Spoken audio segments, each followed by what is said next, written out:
За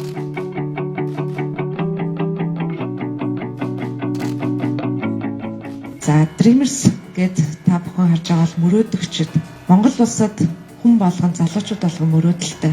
Энэ зөвлөсөн залуучууд бол Монгол улсаа хөгжүүлээ, технологи хөгжүүлээ, инновацийн салбарыг хөгжүүлээ, дэлхийн зах зээл дээр гарыг гэдэг энэ мөрөөдөлтөөр нэгдсэн 1500 гаруй бизнес эрхлэгч залуучуудын ийм нэгдэл байгаа.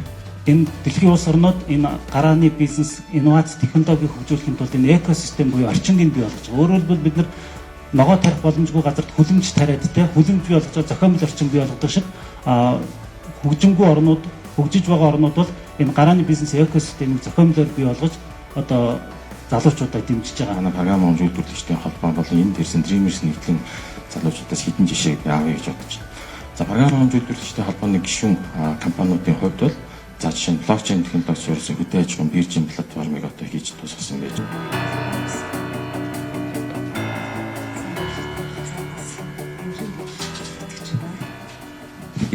Ийм цартгал цаашдаач гарна. Ийм үед аливаа эдийн засаг зөксөлтгүй үргэлжлээд явах боломж бол яг энэ дижитал орчинд байна гэж харж байгаа юм. Тэгэхээр энэ төсөл маань цаашаа үргэлжлээд явах ёстой.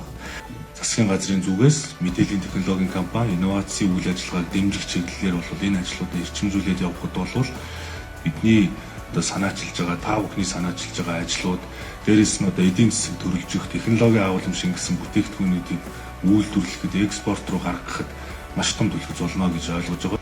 Шаардлагатай хууль тогтоомжийн төслүүд байдаг юм бол тэрийг оруул засгийн газраа шийдвэрлэх шаардлагатай асуудлууд дүрм журм байдаг юм бол тэрийг хурдан шийдэж өгье. Ингээд зөмөрө хурдтай ажиллацгаая. Өөрсдөө гоё цахим байцгаая.